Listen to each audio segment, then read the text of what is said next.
하나님의 법으로, 약속의 땅 하나님의 법으로라고 하는 말씀의 제목으로 이 시간 함께 말씀을 나누고자 합니다.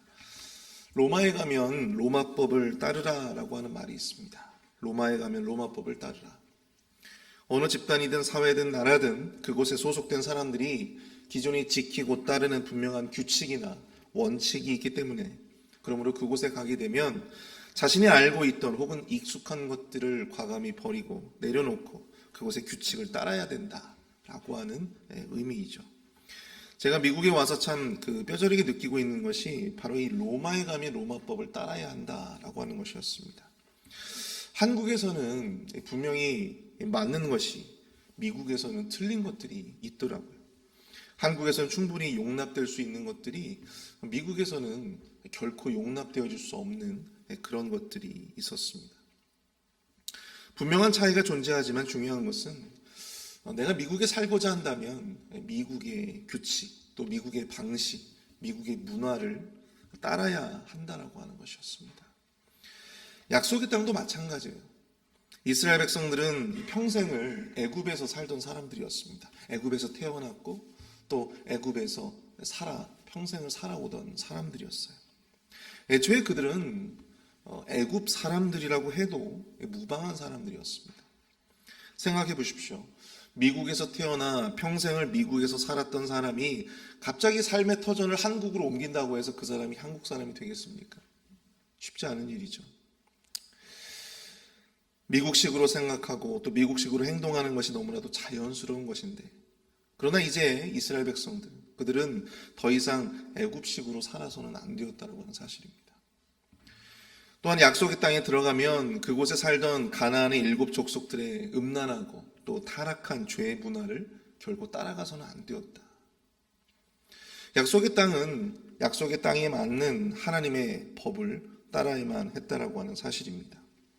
오늘 본문은 그 가운데에서 이스라엘 백성들이 약속의 땅에 들어가서 반드시 지키고 따라야 할 하나님의 법에 대한 몇 가지를 소개하고 있는데요.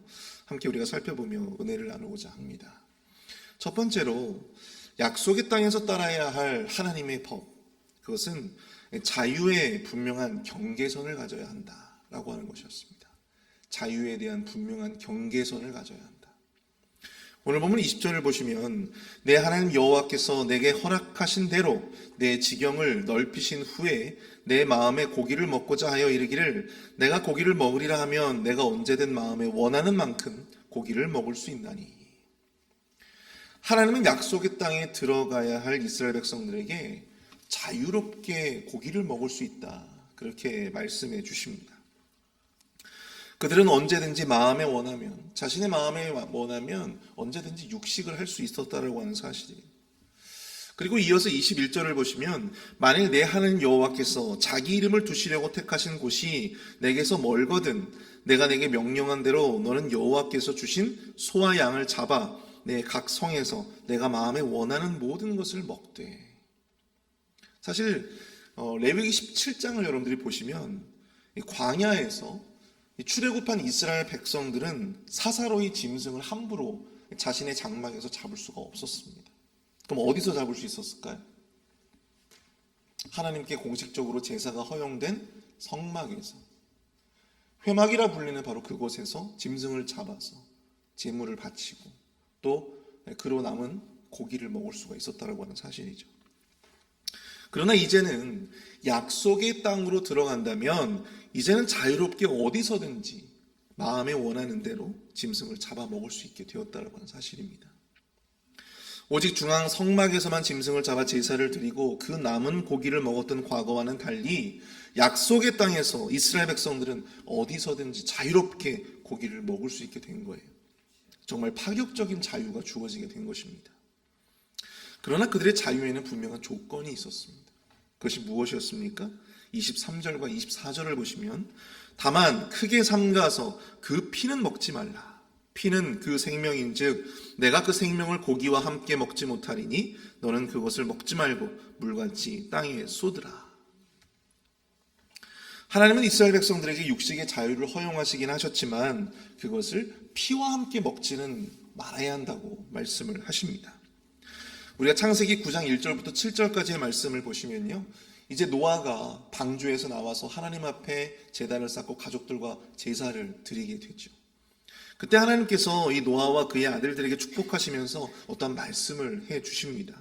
그때 이런 말씀을 해주세요. 고기를 핏째 먹지 말라. 고기를 핏째 먹지 말라고 말씀하고 있습니다. 그 피라고 하는 것은 그 짐승의 생명을 상징하고, 그리고 그 피의 주관자, 그 생명의 주관자는 오직 여호와 하나님께만 있기 때문에 그것을 사사로이 함께 먹어서는 안 된다라고 하는 사실이죠. 하나님의 영적인 권위에 그 행위 자체가 하나님의 영적인 권위에 도전하는, 위협하는 그러한 모습이었다라고 하는 사실입니다. 이 말씀 때문에 사실 지금도 유대인들은요, 이 닭이나 소고기, 그들은 돼지고기를 먹지 않지 않습니까? 이 닭이나 소고기를 우리가 요리를 해서 먹을 때 지금도 유대인들은 피를 완전히 제거한 상태에서 요리를 해 먹는다고 합니다. 그 맛있는 순대를 먹는다라고 하는 것은 그들의 입장에서는 결코 상상할 수가 없는 그러한 일이 되겠죠. 그러나 이것은 하나님이 이러한 명령을 주신 뜻을 온전히 100% 이해하지 못한 데에서 비롯된 행동들이라고 하는 사실입니다. 여기서 우리가 기억해야 할 것은 단순히 피를 먹느냐 먹지 않느냐의 문제가 아니라 하나님이 허용하신 것과 또한 하나님이 허용하지 않으신 것, 금지하신 것에 대한 분명한 경계선, 기준을 마음에 새겨야 한다라고 하는 것을 의미한다라고 하는 것이죠. 단순히 그냥 피를 먹지 말라고 해서 그냥 피를 안 먹고 끝나는 그냥 그 어떤 행위에만 우리가 포커스를 맞추는 것이 아니고요. 하나님께서 분명히 우리에게 허용하신 것이 있고 하나님께서 분명히 우리에게 금하신 것이 있다라고 하는 것을 명확하게 깨달아야 한다라고 하는 것입니다. 피를 먹는 문제는 단적인 예에 불과한 거예요. 우리가 이 창세기 2장을 보시면요, 하나님이 에덴 동산을 지으시죠. 그리고 아담에게 말씀하십니다. 동산 각종 나무의 열매는 내가 임의로 먹되 선악을 알게 하는 나무의 열매는 먹지 말라. 내가 먹는 날에는 반드시 어떻게 되리라? 죽으리라. 에덴에 있는 모든 나무와 열매는 먹을 수 있었지만 딱 하나, 선악을 알게 하는 나무의 열매는 절대 먹지 말아야 했습니다. 선악과는 인간이 누릴 수 있는 것에 대한 분명한 한계점이었어요. 기준이었고 경계선이었습니다. 그것이 하나님 말씀하신 원칙이었어요. 하지만 아담과 하와는 그 경계선을 넘어서게 되었다라고 하는 사실입니다. 선악과를 따먹은 것이 중요한 것이 아니라 하나님이 세우신 원칙과 경계선, 그 하나님의 권위를 그가 침범했다라고 하는 사실이에요. 그리고 우리는 그것을 죄라고 부르게 된다라고 하는 사실입니다. 하나님의 영적인 권위에 도전하였기 때문이죠. 약속의 땅에서 이스라엘 백성들은요, 애굽에서는 상상할 수 없었던, 또 광야에서는 상상할 수 없었던 엄청난 자유를 누리게 되었습니다. 그러나 그 자유 안에는 하나님의 계명과 법도를 지켜야 한다라고 하나님께서 계속해서 반복해서 말씀을 하고 있어요. 자유 안에는 분명한 영적인 기준과 경계가 있다라고 하는 것을 알려주시기 위한 것이었습니다. 사랑하는 성도 여러분, 하나님은요, 억지로 우리를 올가매시고 압제하시는 분이 아니십니다. 하나님은 우리에게 많은 것들을 허용하시고 풍성한 자유를 우리의 인생 가운데 허락해 주셨습니다. 그러나 그와 더불어 우리에게 분명 하지 말아야 할, 우리 스스로 절대 넘어서는 안 되는 분명한 선이라고 하는 것이 존재한다라고 하는 사실입니다. 교회 안에서 마찬가지예요. 교회 안에서 모든 것이 다 허용되고 또 모든 것이 다 가한 것처럼 그렇게 생각하시는 분들이 있습니다. 교회 안에서는 모든 것을 용납해 줘야 하고 또 교회 안에서는 모든 것을 다 인정해 줘야 한다라고 생각하시는 분들이 있습니다. 그러나 분명한 것은요, 하나님이 원하시는, 하나님이 정하신 분명한 기준과 경계선이 있음을 우리가 기억해야 될 줄로 믿습니다. 여러분 사도신경 아시죠?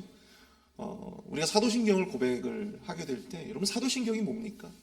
사도신경은요, 과거에 초대교회에서 정말 이 수많은 이단들이 교회에 몰래 들어와서 교회를 어지럽히니까 이 교회에 새로 들어온 사람들이 그 신앙을 확인하기 위해서 세운 교회의 하나의 경계선, 기준이었습니다. 이런 사도신경을 여러분들이 읽어보시면서 거기에 동의하지 않는 사람들이 이 공동체에 들어올 수가 없는 거예요. 교회라고 하는 공동체에 함께할 수가 없는 거예요. 그 신조에 동의하지 않는다. 그것이 하나의 기준이 되고 경계선이 되었다라고 하는 사실이에요.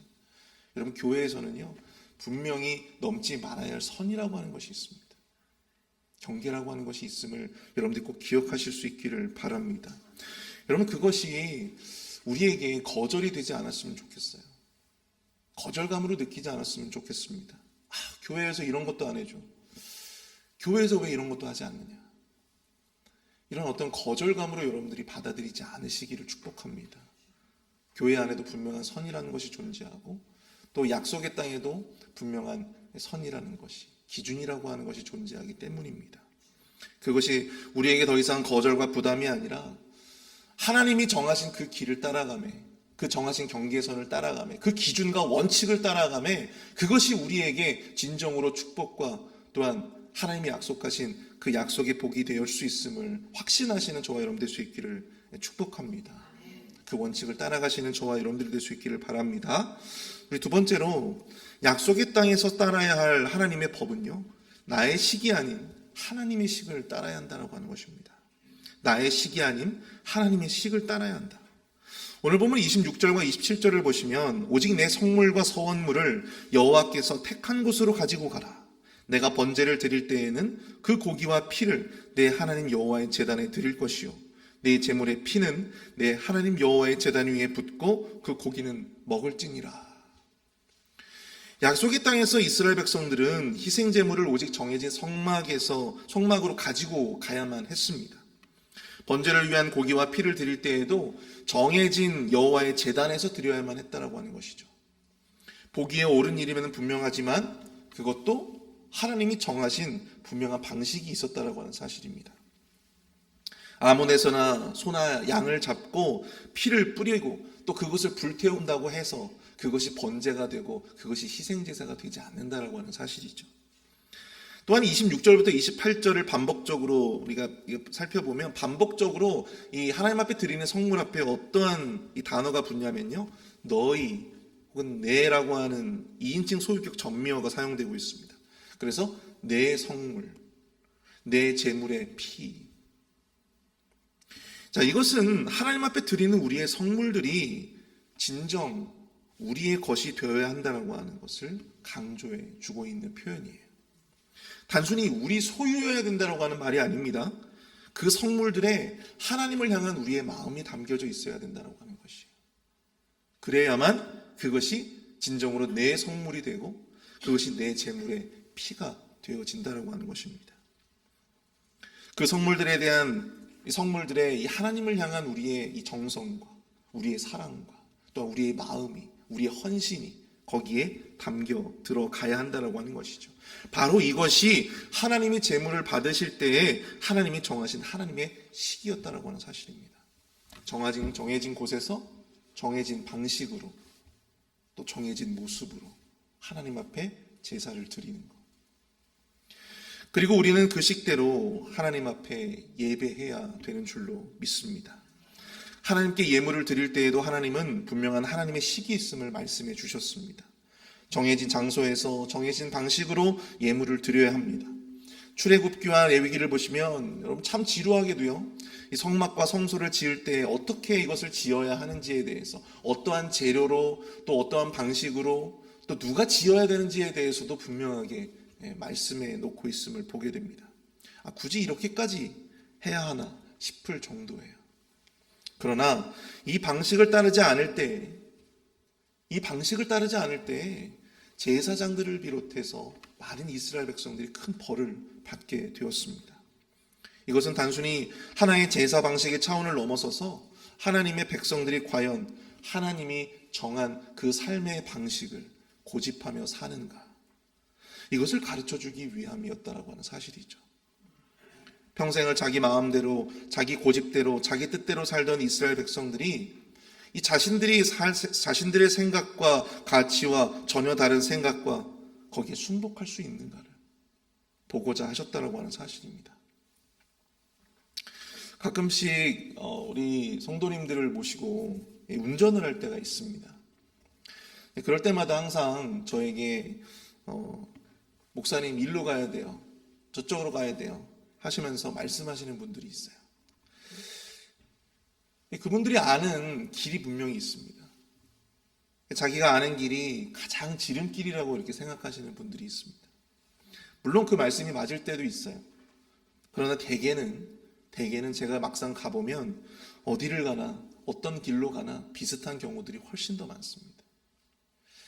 참 신기하게도 우리는요, 우리가 아는 것, 또 우리가 본 것, 또 우리가 경험한 것, 그것만을 정답이라고 생각하며 말하고 행동할 때가 있더라고 하는 것이죠.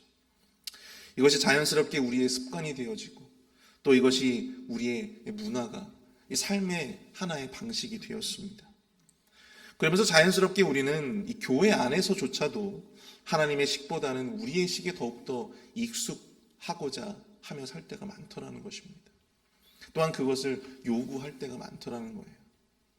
우리 자신에게 익숙하지 않으면 아무리 하나님의 식이라도 일단 거부해보고 마는, 거부하고 보고 또 안 하고 보는 그런 모습들이 우리가 약속의 땅에서 누릴 수 있는 과연 축복이 무엇일까를 고민하게 만든다는 것은 사실입니다. 사랑하는 성도 여러분, 우리의 인생은 하나님께서 베풀어 주신 약속의 땅임을 여러분들 인정하시기를 축복합니다. 그 땅에서 마땅히 하나님의 식대로 사는 것이 가장 복된 길임을 오늘 말씀은 우리에게 가르쳐주고 있다고 하는 사실이죠. 내가 본 적이 없고 내가 한 적 없고 내가 잘 모르는 것이라고, 그것은 틀렸다고, 그것은 우리에게 맞지 않는다고 자신의 식을 고집하는 어리석음이 이 약속의 땅을 살아가는 우리의 삶 가운데, 우리의 인생 가운데는 더 이상 없기를 축복합니다.